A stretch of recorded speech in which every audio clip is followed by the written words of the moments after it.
Assalamualaikum warahmatullahi wabarakatuh. Perkenalkan, nama saya Heldevina Yasmin Mirina dari Prodi Tata Rias dan Kecantikan Universitas Negeri Yogyakarta. Hari ini saya akan membahas mengenai asas kewarganegaraan yang ada di Indonesia. Apakah yang dimaksud dengan warga negara? Warga negara adalah semua orang yang secara hukum merupakan anggota resmi dari suatu negara tertentu. Sedangkan WNI adalah orang yang diakui UU sebagai warga negara Republik Indonesia. Apakah yang dimaksud dengan kewarganegaraan dan asas kewarganegaraan? Kewarganegaraan ialah keanggotaan suatu bangsa tertentu, yakni sejumlah manusia yang terkait dengan yang lainnya karena kesatuan bangsa, kehidupan sosial budaya, serta kesadaran nasionalnya. Yang dimaksud dengan asas kewarganegaraan adalah dasar berpikir dalam menentukan masuk tidaknya seseorang dalam golongan warga negara dari suatu negara. Secara umum, asas kewarganegaraan dibagi menjadi dua, yaitu ius sanguinis dan ius soli. Ius sanguinis adalah hak kewarganegaraan seseorang yang ditentukan berdasarkan kewarganegaraan orang tua biologisnya. Contoh negara yang menganut asas ius sanguinis adalah Malaysia, India, Turki, Belanda, Italia, Jepang, Spanyol, dan lain sebagainya. Sedangkan ius soli adalah hak kewarganegaraan seseorang yang ditentukan berdasarkan tempat kelahirannya di suatu negara. Contoh negara yang menganut asas ius soli adalah Brazil, Meksiko, Venezuela, Argentina, Peru, Fiji, Chili, Kanada, Amerika Serikat, dan lain sebagainya. Keberadaan kedua asas kewarganegaraan tersebut kerap kali menimbulkan masalah. Hal ini karena ada negara yang menganut asas ius sanguinis dan ada pula negara yang menganut asas ius soli, sehingga kerap muncul masalah bipartite, multipartite, bahkan apartheid. Apartheid adalah seseorang yang tidak memiliki kewarganegaraan. Hal ini dapat terjadi ketika anak lahir di negara yang menganut asas ius sanguinis, sedangkan orang tuanya berasal dari negara yang menganut asas ius soli, sehingga anak tersebut tidak memiliki kewarganegaraan. Sedangkan bipartite adalah seseorang yang memiliki dua kewarganegaraan atau kewarganegaraan ganda. Ini dapat terjadi karena anak lahir di negara yang menganut asas kewarganegaraan ius soli, namun orang tuanya juga merupakan warga negara yang menganut asas ius sanguinis, sehingga anak tersebut akan mendapat dua kewarganegaraan dari negara A berdasarkan tempat lahir dan dari negara B karena faktor keturunan.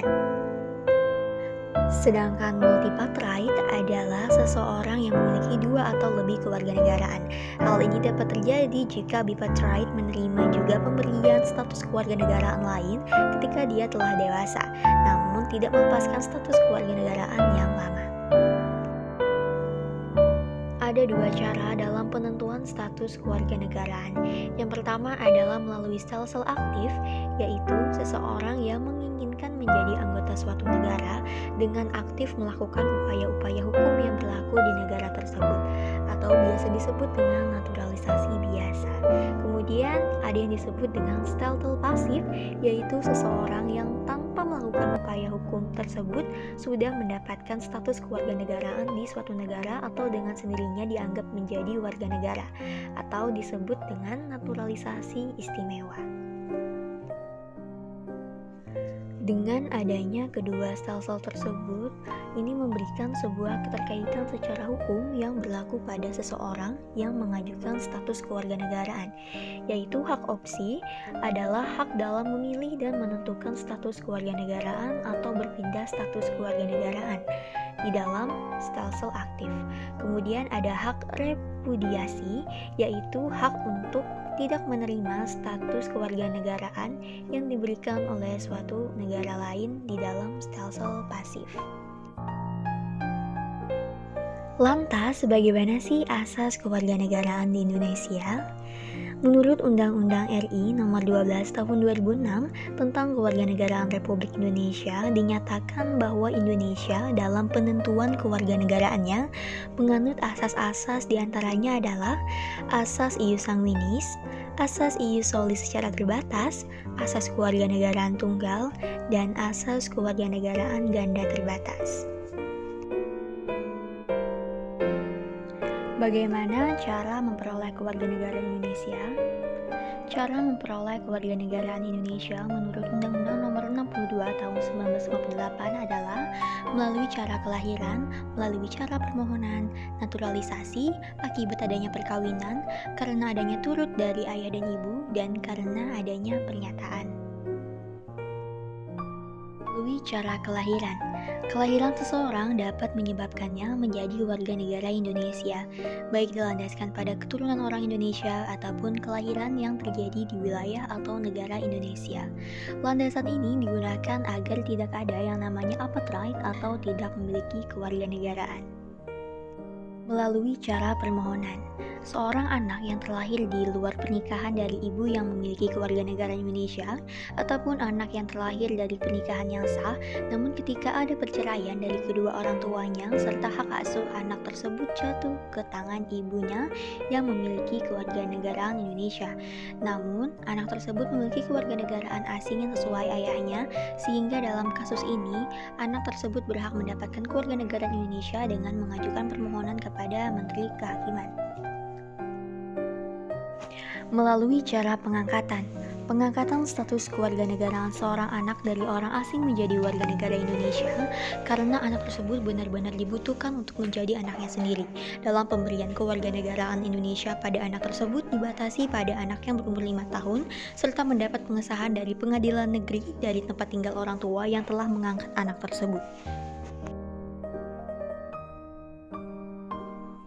Melalui cara naturalisasi, syarat yang harus ditempuh oleh pemohon kewarganegaraan untuk menjalani naturalisasi yaitu sudah berumur minimal 21 tahun. Apabila dia seorang laki-laki yang sudah menikah, maka perlu adanya surat persetujuan dari istrinya. Terlahir di wilayah Republik Indonesia atau telah bertempat tinggal di Indonesia paling sedikit 5 tahun secara berturut-turut atau dalam kurun waktu 10 tahun secara tidak berturut-turut. Dapat menggunakan bahasa Indonesia dan memiliki pengetahuan tentang sejarah Indonesia, serta tidak memiliki catatan hukum mengenai kriminal yang dapat merugikan negara Indonesia, memiliki kesediaan untuk membayar uang kas negara atau bergantung terhadap penghasilan setiap bulan, memiliki kesehatan jasmani atau rohani, memiliki mata pencaharian atau penghasilan yang tetap, dan tidak sedang menjadi warga negara lain atau pernah kehilangan kewarganegaraan Indonesia. Karena adanya turut dari ayah dan ibu, anak yang masih di bawah umur 18 tahun dan belum menikah turut ayahnya. Apabila anak tersebut tidak mempunyai hubungan hukum kekerabatan dengan ayahnya serta turut ibunya, maka bisa dibilang bahwa anak tersebut belum dewasa.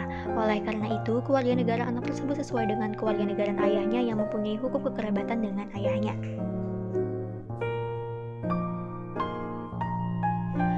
Terakhir adalah karena adanya pernyataan.